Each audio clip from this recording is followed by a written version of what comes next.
इस गाने से चर्चा में आने वाले ये है जुबिन नौटियाल, जिनकी कहानी सुनकर आप दंगी रह जाओगे। आज इस बंदे को हर कोई जानता है, जिसे किसी इंट्रोडक्शन की कोई भी जरूरत नहीं है। लेकिन एक समय ऐसा भी था जब जुबिन को परफेक्ट ना मानते हुए एक बड़े से रियलिटी शो से रिजेक्ट कर दिया था। इसके अलावा भी इस बंदे की लाइफ में बहुत से फेलियर आए, लेकिन जुबिन ने कभी भी अपनी नाकामयाबियों को अपने पर हावी नहीं होने दिया। बहुत टाइम के बाद ही सही, जब उनका पहला गाना आया तो उसी से उनको बहुत कुछ मिल गया था। लेकिन यहाँ तक पहुँचने का उनका सफर इतना भी आसान नहीं रहा। देहरादून से जन्म लेने वाले जुबिन को बचपन से ही सिंगिंग का बहुत शौक था। महज 4 साल की उम्र से ही उन्होंने सिंगिंग सीखना शुरू कर दिया था।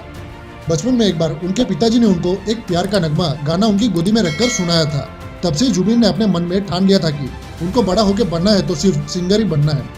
स्कूल में पढ़ते टाइम ही उन्होंने सिंगिंग के साथ साथ म्यूजिकल इंस्ट्रूमेंट को बजाना सीख लिया था और बाद में स्कूल खत्म करते करते वो लाइव परफॉर्मेंस भी देने लग गए थे। लेकिन ये इतने में कहाँ रुकने वाले थे। उन्हें लगा कि मैं इससे भी अच्छा कर सकता हूँ, तो वो मुंबई आ गए। वहाँ पर मीठीबाई कॉलेज से उन्होंने म्यूजिक सीखने के लिए एडमिशन ले लिया और सीखते टाइम ही बीच में उन्होंने ए.आर. रहमान से मिलने का मन बना लिया था। लेकिन ए.आर. रहमान से मिलना इतना आसान कहा था।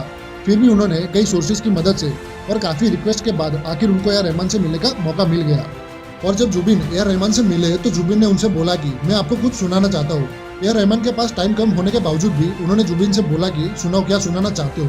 जुबिन ने फिर ए.आर. रहमान को एक गाना सुनाया और पूछा कि मैं कैसा गाता हूँ सर। तब ए.आर. रहमान ने कहा कि तुम बहुत अच्छा गाते हो और तुम्हारी आवाज़ भी काफ़ी यूनिक है, लेकिन तुम्हें इंडियन म्यूजिक इंडस्ट्री में आने के लिए अभी और भी मेहनत करनी पड़ेगी और अपनी आवाज़ पर तुम कुछ और साल मेहनत करो और ट्रेनिंग करो, उसके बाद ही तुम म्यूजिक इंडस्ट्री में आने के लिए ट्राई करना।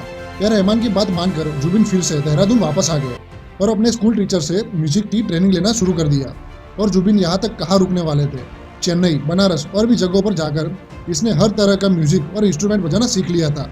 और फिर 4 साल म्यूजिक में कड़ी मेहनत करने के बाद वो फिर से अपने सपनों को लेकर सपनों के शहर मुंबई में वापस आ गए, जहाँ पर उन्होंने आते ही एक्स फैक्टर जैसे बड़े रियलिटी शो में ऑडिशन दिया, ये कॉन्फिडेंस के साथ ही कि मैं टॉप 8 में आ ही जाऊंगा। लेकिन वहाँ पर भी उनको नाकामयाबी हासिल हुई। जुबिन, सीधा मैं कहूँगा सत्य वचन की घड़ी में मेरी तरफ से ना है। लेकिन दोस्तों, कहते ना है कि जो हार मान जाए वो लीजेंड ही कैसा। उसी तरह इस बंदे ने भी हार नहीं मानी। एक्स फैक्टर के रिजेक्शन के बाद जुबिन ने काम की तलाश में मुंबई में कई और म्यूजिक स्टूडियो के चक्कर काटने लगे कि कहीं कोई उनकी आवाज़ सुन ले और कहीं गाने का मौका दे दे। लेकिन वो एक्स फैक्टर में आए थे, इसलिए उन्हें बहुत से लोग जानने लग गए थे जो म्यूजिक लाइन से जुड़े हुए थे। वही एक बार किसी स्टूडियो में गए और गाने का ऑडिशन दे रहे थे। तभी अक्षय कुमार ने उनका गाना सुना और कहा कि मेरे नेक्स्ट एल्बम सॉन्ग में इसी की आवाज़ में मुझे गाना चाहिए। और तभी उन्हें मेहरबानी सॉन्ग मिला और इसके बाद उनको सोनाली केबल में एक मुलाकात सॉन्ग गाने का मौका मिला। और वो गाना जब रिलीज हुआ तो जैसे इनकी किस्मत ही बदल गई।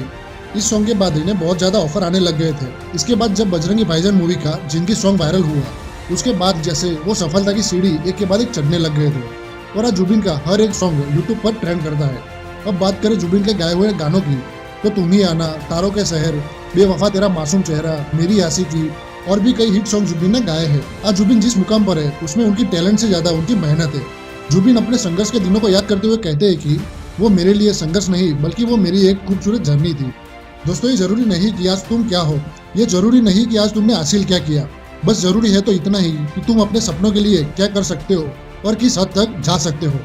क्या तुम दे सकते हो इतना डेडिकेशन तुम्हारे सपनों के लिए? जरूर दे सकते हो। बस प्यार करो अपने उन सपनों से और तब तक ना रुको जब तक कि वो सपना हकीकत ना बन जाए। फिर उसके लिए तुम्हें दुनिया इधर की उधर ही क्यों ना करनी पड़े। All the best guys. अगर ये वीडियो अच्छा लगा हो तो इस वीडियो को लाइक, शेयर और चैनल को सब्सक्राइब करना